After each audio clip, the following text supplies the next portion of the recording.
Clever touch, baby. Yeah. I'm typically an effort to miss the fan report crew. And I'm from the Paris Safe family. Tyme YERUDO EP. Zvandakanyarara song. Chole mapain. Tani zvakawanda zvandisingade kutaura. Kuti nekuti handidi.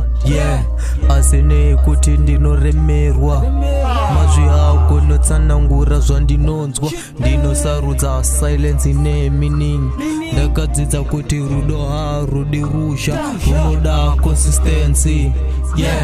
Kana chekutarisa ndisingatauri. Ndiri kukuda nenzira yakadzika. Handidi kushamisira iyo nyika. Rudo rwangu runozvika ndakanyarara. Ndakamboda lauti ndikapera simba. Now ndiri kukuda quietly but strongly. Handisi kukutora semutambo. Ndiri kukutora seupenyu. Kana ndikatadza taura right. Moyo wangu unogadzirisa. I don't write you poem for cloud.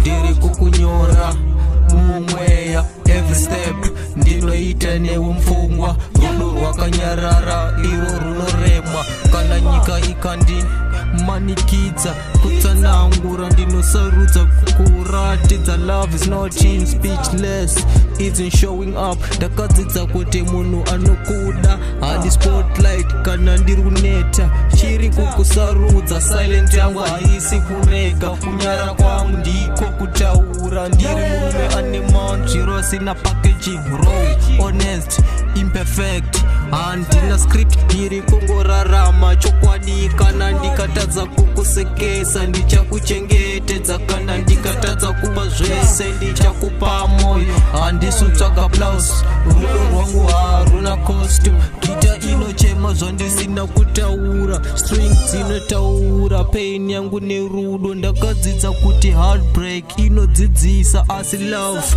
inoponesa. Kana ndichinyarara usatya. Ndiri kukuvaka mukati. Ndiri kukuda nenzira singapere. Kwete moment asi lifetime. Handina hari. Ndiri kuda zvishoma asi zvechokwadi. Vakawanda vanovimbisa zvinhu zvavanochogara. Ini ndinovimbisa kuvapo.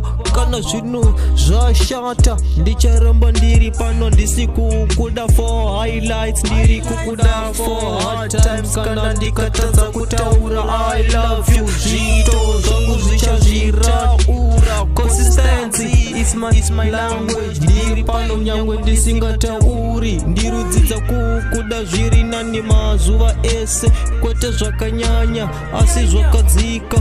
Kana chikukanganisa ndinozvigadzirisa. Ndisi perfect pari ndiri commitment. Love haina noise cancellation. Inozva zvese silence yangu yakazara promise. Ndiri kuda ndisina drama. Kana zuva rikavira nchakusarudza. Kana usiku hukareba ndichiri newe. Ndisi kukutorera mini nguva yako. Ndiri kuda kugara mairi. Ndakadzidza kuti love is passion not possession. Ndiri kupa space ndisina kukusiya kukuremekedza. Ndiko kuku ndakakona panguva yandakanga nsina mazve. Ndikaziva kuti rudo rwasiyana. Handisi kukuda for convenience. Ndiri kuda for truth. Kana zvese zvikarasika ndicharamba newe. Handisi kukuvimbisa paradise. Ndiri kukuvimbisa reality. Moyo wangu uri open.